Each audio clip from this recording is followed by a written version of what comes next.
제가 오늘 여러분께 무단 도용, 저작권을 무단 도용해서라도 이렇게 영상을 함께 보여드리는 것은 현재 프랑스 파리를 기준으로 세계의 수많은 도시들 그리고 우리나라의 많은 도시들까지 15분 도시에 동참을 하고 있는데 15분 도시는 마치 우리를 이렇게 다시 갈라놓을 곳이라고 저는 분명하게 예상을 드린다고 말씀을 드리고 싶어서입니다.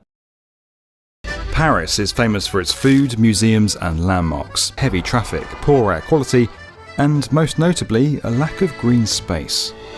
In 2020, the world's largest urban farm opened here. Around 7% of the city is going completely car-free, and almost half of the street-level parking spaces are being removed. That's around 60,000 overall. By 2030, it plans to have planted areas covering half the city, everything from rooftop gardens to entire new parks.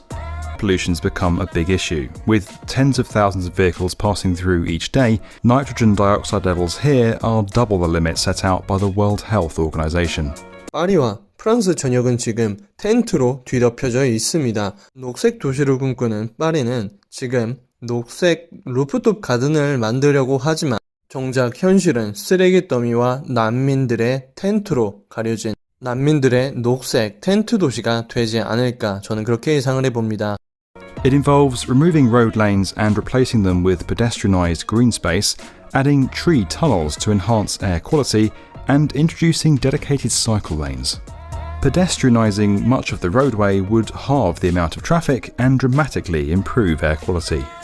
Already, the Champs-Élysées is closed to traffic for one Sunday each month, along with the first 4 arrondissements, opening up a vast area of the city centre to just pedestrians. 프랑스 파리에서는 매주 토요일마다 시위가 열리지만 시위의 시간과 개념을 깨버린 노란조끼들의 시위가 시작된 후부터는 이렇게 관광지이자 대통령궁이 멀지 않은 엘리제궁이 있는 샹젤리제 거리에서 이렇게 시위를 하기 시작을 했습니다.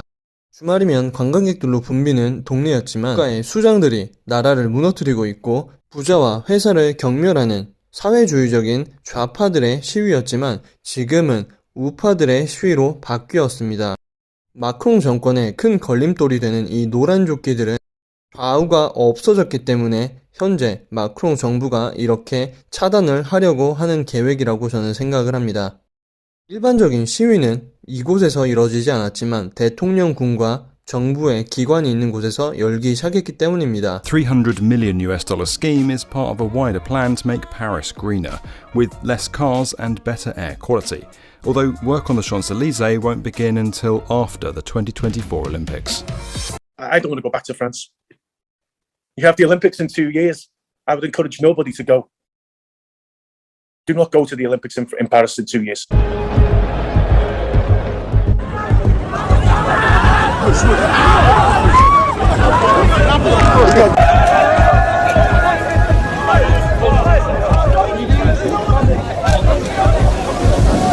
They stormed the bridge either side, so you got on the left, on the right, so we're all walking in the middle, they're all chanting, very intimidating. I've never felt in all my life as scared and as alone as I was then.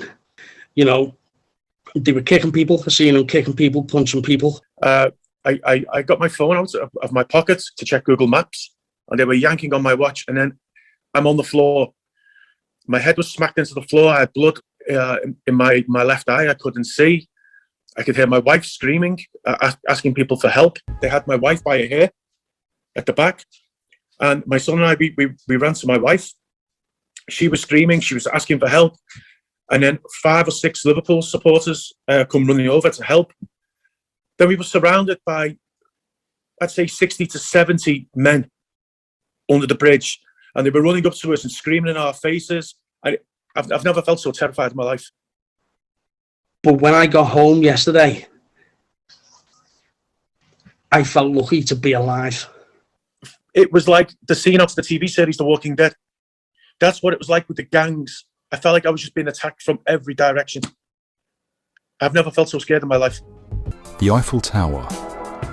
Here, a new park will be built around the base of the iconic structure, turning more than 100 acres of land into one of the largest areas of green space in the whole of Paris. 파리 기후협약, UN의 IPCC 기후변화에 대응하기 위해서 바로 세계 수장들이 저렇게 함께 모여서 짠 계획입니다. 세계적인 재벌들과 정치인들은 결코 서민들과 함께 하지를 원치 않을 것입니다. 수년 뒤 혹은 10년 뒤 미래는 이럴 것 같습니다. 2016년도에 나온 영화가 한 편 있습니다. 프랑스 영화인데 인기는 그렇게 많이 끌지 못했지만 저는 이 영화에서 여러분들께 공유하고 싶은 모습이 있습니다. 자막에서처럼 세상은 충분히 바뀔 수가 있습니다. 지금과 다르게 미래에서는 인간의 몸은 분명히 실험체로 이용될 수가 있을 것입니다. 그리고 당연히 돈이 될 수가 있겠죠. 여러분들은 트랜스 휴머니즘이란 것을 아실 겁니다.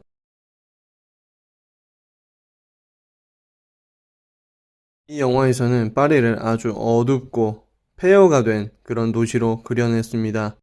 저는 이 영화 예상이 틀릴 거라고 생각을 합니다. 그저 영화로 말이죠. 펠탄 밑에는 판자촌과 텐트, 난민 캠프들이 이렇게 몰려 있습니다. 마치 전쟁이 끝난 직후 물자가 자원이 없어서 사람들이 이것저것 해먹고 사는 그런 모습을 본 것만 같은데요. 하지만 대기업이 모인 곳들은 굉장히 안락하고 쾌적해 보이죠. 사람들은 연립주택에서 살고 마약 광고가 나옵니다. 그리고 신체를 팔라는 그런 광고까지 나오고 있죠. 저 대기업 사옥들은 바로 대형 제약사들의 건물입니다. 대형 제약사의 반인륜적인 행위와 횡포에 사람들은 저항을 하고 시위를 하지만 그들과 별다른 차이가 없는 경찰들은 정부의 개가 되어버려서 그 일이라도 이룰 수가 없기 때문에 시민들과 저항을 하는 모습이죠. 이 영화와 달리 제가 보기에는 시내 중심부보다는 외곽이 저렇게 될 가능성이 굉장히 높습니다. 왜냐하면 세계 시민들에게 보여줘야 하기 때문이고 관광 도시이기 때문이죠. 한국과 북한을 예로 들어보겠습니다. 예전에 동독과 서독도 그랬지만 현재 세계의 정치인들이 15분 도시를 광고하는 모습은 바로 부자들과 접종한 사람들을 위한 세상이고 그렇지 않은 사람들은 바로 이렇게 로봇들에게 통제를 당하는 세상이 올 거라고 저는 생각을 합니다.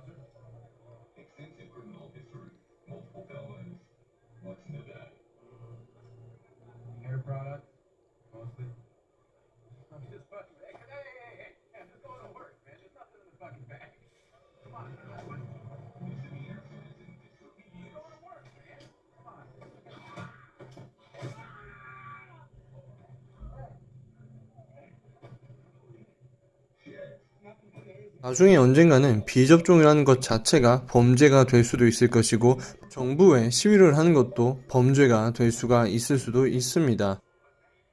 제가 예상하는 15분 도시는 절대로 모두를 가두는 그런 가두리 목장이 아니라 잘 사는 사람들, 말을 잘 듣는 사람들과 말을 듣지 않는 그런 사람들을 반으로 가루는 호보소유 생산에서 더 이상 하층민과는 엮이지 않는 그런 사회를 만들 것이라고 말입니다.